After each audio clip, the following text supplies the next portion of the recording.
Vous voyez ce type sur les marches avec sa clope au bec et un flingue dans chaque main? C'est Georges Courtois. Juste à sa gauche, menotté, c'est le président de la cour d'assises où il devait être jugé le jour même. Georges Courtois, c'est l'histoire d'un braqueur de légende. Il va passer la moitié de sa vie derrière les barreaux, où il y passe une licence de droit et écrit des articles pour les journaux. Il dira lui-même « Mieux vaut braquer au stylo qu'au calibre ». Mais ce qu'il déteste par-dessus tout, c'est la justice qui ne l'a jamais compris. Alors, le 19 décembre 1985, quand il arrive au tribunal pour un énième braquage, il a un plan en tête. Il veut faire passer un message. Un ami qu'il a rencontré en prison arrive armé jusqu'aux dents. Courtois prend son arme et braque le président.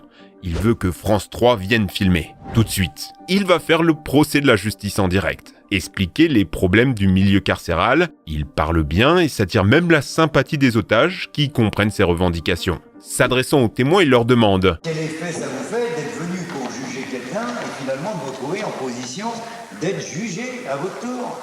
L'opération va durer 36 heures, où il ira même se promener avec le président sur les marches, braqué par des centaines de policiers et de photographes. En vérité, il ne veut faire de mal à personne, simplement être entendu. Il arrive à s'enfuir en voiture avant d'être arrêté par le raid à l'aéroport. Il passera 12 ans derrière les barreaux. Quand il sort de prison, il se remet rapidement au braquage, condamné à nouveau en 2006 pour 8 ans. Il mourra en 2019 à l'âge de 72 ans, dont 34 passés en prison. Si vous aimez ce genre d'histoire de procès rocambolesque, on vous en a sélectionné 3 autres qui sont entrés dans l'histoire. O.J. Simpson, le procès d'une star. Le 17 juin 1994, l'Amérique entière a les yeux rivés sur cette course-poursuite. 95 millions de personnes la suivront en direct, c'est plus que le Super Bowl la même année. Pour vous dire, à la même heure, c'était la finale de la NBA et la chaîne va choisir de mettre le basket en tout petit en bas de l'écran, priorité au direct. Pourquoi c'est exceptionnel? Parce que dans la voiture, il y a O.J. Simpson, la superstar du football américain. C'est comme si en France, on apprenait que c'était Zidane ou Kylian Mbappé. O.J., on le voit partout, dans les pubs comme au cinéma. Il est beau, charismatique, talentueux, tout le monde l'adore. Sauf que son ex-femme vient d'être assassinée. Et le suspect numéro 1, c'est lui. 10 hélicoptères filment la course-poursuite. O.J. refuse de se rendre. Il est armé, il dit qu'il veut en finir. Les policiers n'osent rien faire. Ils vont quand même pas tirer sur la voiture d'O.J. Simpson. Alors ils l'encerclent, tentent de négocier avec lui. La course-poursuite se fait au ralenti. À un moment, 9 hélicoptères et 20 voitures de police se retrouvent à suivre une voiture qui roule à 50 km/h. C'est surréaliste. O.J. va finir par obtenir un accord. Il va se rendre, mais seulement s'il peut téléphoner à sa mère. La chasse devient donc une escorte, les policiers l'accompagnent chez lui, il reste 1 heure au téléphone, puis est arrêté. Du côté de l'enquête, les choses ne sentent pas bon pour l'ex-footballeur. La scène est horrible, il y a du sang partout, la victime a reçu 60 coups de couteau, elle a été égorgée avec une telle violence qu'elle est presque décapitée. À côté d'elle, il y a un autre corps, celui d'un serveur qui venait lui rapporter des affaires oubliées au restaurant. Près d'eux, on retrouve un gant de cuir maculé de sang. L'autre gant, lui, sera retrouvé dans le jardin d'O.J. D'ailleurs, sa voiture aussi est couverte de sang. À chaque fois, on retrouve 3 ADN, celle d'O.J. et celle des 2 victimes. Et c'est là que les choses vont devenir complètement folles. Le juge Lance Ito veut que le procès soit filmé et intégralement retransmis à la télé. Une première mondiale. Vu la popularité de l'affaire, c'était l'occasion d'expliquer aux Américains comment fonctionne leur système de justice. Et aussi de se faire un peu de pub. Malheureusement pour lui, son procès va se transformer en immense télé-réalité. 2000 journalistes vont camper dans l'immense parking devant le tribunal. Un vrai squat s'organise pendant les 11 mois du procès. Toute l'Amérique est au taquet. Les chaînes qui ne parlaient pas du procès perdaient de l'audience. L'info sera à la une du Los Angeles Times pendant 300 jours. Les avocats et les témoins devenaient des stars. Les magazines commentaient leur tenue. Une jurée fera même la une de Playboy. C'était surréaliste. Forcément, tout ça influence le procès. Certaines personnes étaient tout le temps en surjeu. Même des témoins. Le meurtre est même plus si important que ça. Pour certains, c'est juste l'occasion de passer à la télé, de se faire un nom. De son côté, O.J. avait engagé les avocats les plus chers des États-Unis. Robert Shapiro, Johnny Cochran et Robert Kardashian. Ouais, le papa de Kim. Ces 3-là, c'était la Dream Team. Rien ne les surpassait. Et Dieu sait qu'aux États-Unis, un bon avocat, ça fait tout. Sauf que là, ça va être un peu compliqué. On retrouve le sang d'O.J. partout sur la scène du crime. Il a tenté de s'enfuir et il a déjà été condamné. Et les preuves s'accumulent. On retrouve des traces de pas qui correspondent à ses chaussures. On découvre qu'il battait sa femme, qu'il l'a envoyée à l'hôpital. Dans son journal intime, elle avait noté toutes ses agressions, accompagnées de photos de son visage tuméfié. Sur un enregistrement, on l'entend même dire « Un jour, il va me tuer. C'est fini. Justice va être faite. » Était alors censé arriver l'ultime preuve irréfutable. Les gants. Un est retrouvé sur la scène de crime, l'autre chez O.J. Comme Cendrillon, il suffit de voir si les deux correspondent et il sera condamné. On lui demande d'enfiler le gant et là, il pousse, tire, mais rien n'y fait. Les gants ne rentrent pas. La scène est surréaliste. En fait, ils ont rétréci avec le sang et O.J. porte des sous-gants en latex. Il est en surjeu total, mais l'effet est là. Aux yeux des jurés, les gants sont trop petits. If it doesn't fit, you should hack it. Si les gants ne rentrent pas, vous devez acquitter. À cet instant, le procès bascule. Cette scène va condamner l'accusation. Surtout que les 3 avocats de la Dream Team avaient un plan. Essayer de prouver qu'on essayait d'accuser un noir célèbre par pur racisme.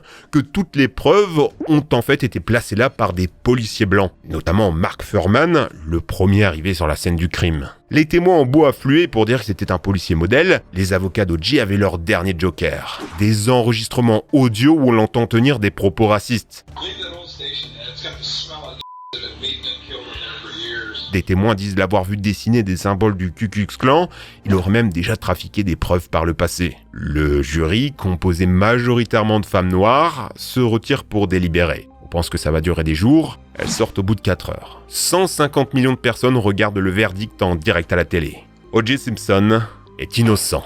Instantanément, l'Amérique est divisée. Les Blancs s'indignent du résultat, les Afro-Américains crient leur joie dans la rue. Mais aux États-Unis, il y a toujours 2 procès. D'abord pour la peine, puis pour les dommages et intérêts. Et le second se passe très différemment. Le jury va le déclarer coupable, pas de prison, c'est pas possible, mais 33,5 millions de dollars à verser aux familles des victimes. Et ça va le laisser sur la paille. L'histoire ne s'arrête pas là. En 2006, O.J. publie un livre « Et si je l'avais fait ?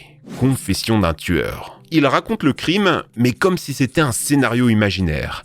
Comment aurait-il procédé si ça avait été vrai ? Sacrée mise en abîme, hein. C'est d'un culot incroyable quand même. Pendant une interview de promotion, on aura droit à une scène glaçante. Emporté par l'histoire, il oublie que son livre est censé être hypothétique et avoue à demi-mot son crime. Heureusement, la justice le rattrapera. En 2007, il va commettre un vol à main armée, il sera condamné à 13 ans de prison et il est libéré en 2017, ruiné et déshonoré. Socrate, mourir pour ses principes. Athènes, 399 avant Jésus-Christ. L'éternelle capitale de la Grèce est affaiblie. Normal, ils viennent de perdre la guerre du Péloponnèse contre Sparte, les tensions sont nombreuses, la cité est pauvre, il y a eu beaucoup de morts et plusieurs tentatives de renverser le gouvernement démocratique. On cherche des coupables à la chute d'Athènes, toutes les raisons sont bonnes pour être traînés en justice. C'est dans ce contexte qu'a eu lieu le plus célèbre procès de l'histoire, celui de Socrate. La justice athénienne n'a rien à voir avec la nôtre. Chaque année, on tire au sort 6000 citoyens athéniens pour composer un jury. Puis, suivant la gravité du procès, on appelle plus ou moins de monde. N'importe qui peut porter plainte. Le jour du procès, l'accusé et l'accusateur parlent à tour de rôle pour s'expliquer. Puis le jury vote pour savoir à qui donner raison. C'est une sorte d'immense tribunal populaire. Mais de quoi était accusé Socrate exactement ? Ça n'était qu'un simple philosophe, non ? Justement. À cette époque, la philo, ça commence à peine. Il y avait déjà des gens qui vendaient leurs conseils, les sophistes. Mais Socrate est différent. C'était juste un type qui se baladait dans les rues et questionnait les gens. Il était tellement fort pour comprendre les problèmes qu'une simple rencontre avec lui pouvait changer votre vie. C'était une véritable célébrité. Ses opinions, elles passionnent autant qu'elles dérangent. Il était du genre à vous dire que si vous étiez malheureux, c'est à cause de vos choix, pas des dieux. Un blasphème, quoi. En plus de ça, quelques années avant, d'anciens élèves de Socrate avaient renversé le pouvoir et régné en tirant sur la ville. C'était le régime des 30. Socrate n'y était pour rien, mais ça n'a pas joué en sa faveur. Du coup, on l'accusait de corrompre la jeunesse et de renier les dieux. Avec ses qualités d'orateur, Socrate était largement capable de s'en sortir, mais ce qui va rendre ce procès célèbre, c'est son déroulement. Devant les accusations, Socrate se défend, mais de manière étrange. Il accorde très peu d'attention au jury, préférant dialoguer avec ses accusateurs. Faut dire que Socrate n'est pas très fan de démocratie. Il pense ouvertement que certaines personnes ne sont pas faites pour décider et qu'on devrait confier les décisions à des groupes plus petits mais plus compétents. Son attitude lui vaut d'être jugé coupable à seulement 61 voix d'écart. Comme dans la loi, il n'y avait pas de peine prévue pour ce genre de crime, on a laissé les parties proposer des sanctions. Les accusateurs de Socrate demandent la peine de mort. Socrate, lui, n'en revient pas d'avoir perdu. Il demande plutôt à être récompensé, il veut être nourri au prytanée, un honneur normalement réservé aux athlètes et aux bienfaiteurs d'Athènes. Pour l'Assemblée, c'en est trop de l'arrogance de Socrate. On le condamne alors à boire la ciguë, un poison mortel issu d'une plante toxique. Ça va paralyser vos membres un par un jusqu'à votre respiration, vous laissant mourir dans d'atroces souffrances. Seulement 0,2 g suffisent à tuer un homme. En attendant sa sentence, Socrate est envoyé en prison. Là-bas, nombreuses sont les occasions de s'échapper. Il a des amis, beaucoup d'amis, notamment Criton, qu'il connaît depuis l'enfance, particulièrement riche et influent. Mais Socrate refuse de s'enfuir. Il explique qu'à ses yeux, la loi d'Athènes a plus de valeur que tout. Peu importe qu'il soit condamné à tort, il sera condamné en étant innocent. Ce qui est plus important pour lui que de s'échapper et donc de devenir coupable. Il dira d'ailleurs à sa femme « Aurais-tu préféré que ma condamnation soit juste ?» En accord avec sa philosophie, sans jamais renier ses principes, il accepte le choix de la cité et boit volontairement le poison. Il meurt à l'âge de 70 ans. Encore aujourd'hui, certains voient dans ce procès, ainsi que la mort de Socrate, des similitudes avec la fin de vie de Jésus. Tous deux hommes de foi, morts pour défendre leurs croyances, cherchant à faire le bien autour d'eux. Socrate étant mort 400 ans avant Jésus, pour certains chercheurs, les écrits bibliques s'en sont inspirés. Kaysé Anthony, le procès des réseaux sociaux. Juillet 2008. Une grand-mère appelle la police. Elle est paniquée, sa petite fille de 3 ans a disparu. Kaysé, la mère de l'enfant, vient de lui avouer que la babysitter l'a kidnappée il y a 1 mois. Tout de suite, l'histoire est louche. Comment une mère peut attendre 1 mois pour prévenir que sa fille a disparu ? Même pas la police, juste sa famille. Kaysé est confuse. Soi-disant, elle ne voulait pas que les gens paniquent. Elle pensait pouvoir s'en sortir tout seule. Ok. Quand on l'interroge, elle s'explique. Elle est coordinatrice à Universal Studios. C'est un collègue qui lui a présenté la babysitter. Elle donne des détails sur la vie de la nounou, sa situation familiale, son histoire personnelle, ses amis, tout ce qui peut être utile à l'enquête. Puis, on lui demande de montrer les lieux qui pourraient être importants. Ils s'y rendent, mais il y a à chaque fois un problème. Les adresses ont changé, les gens n'habitent plus ici, ou n'y ont jamais vécu. Finalement, elle amène les policiers sur son lieu de travail à Universal Studios, elle les guide à travers les longs couloirs du bâtiment. Pendant 25 minutes, ils déambulent tous à la recherche de son bureau. Quand, finalement, au bout d'un couloir, Kaysé se retourne vers eux, met ses mains dans ses poches et éclate d'un rire glacial. Elle a menti. Surtout, elle ne travaille pas ici, la babysitter n'existe pas, tous les noms qu'elle a donnés sont inventés ou inspirés de personnes réelles. Elle est enfermée dans un immense mensonge qui semble durer depuis longtemps. Déjà à l'école, elle séchait toujours les cours, mais s'en sortait avec des excuses bidons. Bien qu'ayant échoué à ses examens, elle avait organisé une fausse cérémonie pour fêter son faux diplôme devant toute sa famille. Sa vie entière est une invention. Kaysé va alors être envoyée en détention provisoire. Isolée, alors que le pays la considère comme un monstre, elle va continuer de fabriquer des mythos. Sa personnalité devient toujours plus incompréhensible. Au téléphone avec ses parents, on la voit au bord des larmes, puis l'instant d'après, complètement calme. En interrogatoire, alors que les policiers l'accusent directement, elle fait semblant de ne pas comprendre, ou change de sujet, espérant que les inspecteurs oublient. Kaysé joue un rôle. Même dans des situations aussi graves, elle ne sait pas être honnête. Le 11 décembre, le corps de sa fille est retrouvé dans un marais non loin de la maison.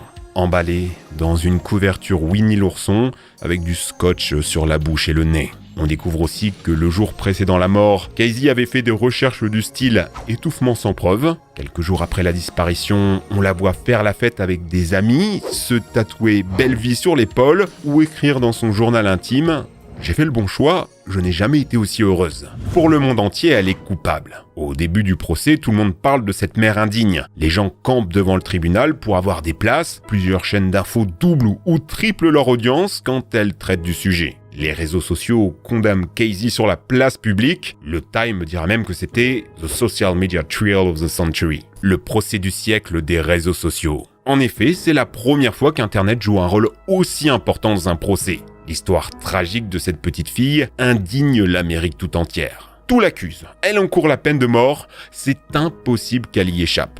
Pourtant, tout va changer, grâce à son avocat, José Baez. Il va tout mettre en œuvre pour instaurer le doute dans l'esprit du jury. Affirmer que Casey était victime d'attouchement de la part de ses parents, qu'en réalité la petite s'était noyée par accident dans la piscine familiale, que Casey avait caché le corps par peur et par habitude du mensonge. Et ça marche, Casey est innocenté du meurtre de sa fille. À l'annonce du verdict, Internet s'enflamme. Les gens sont indignés. Sur Twitter, toutes les tendances parlent du procès. Sur Facebook, plus de 10 messages par seconde sont postés. 1,5 million de pages sont vues chaque seconde sur les sites de news.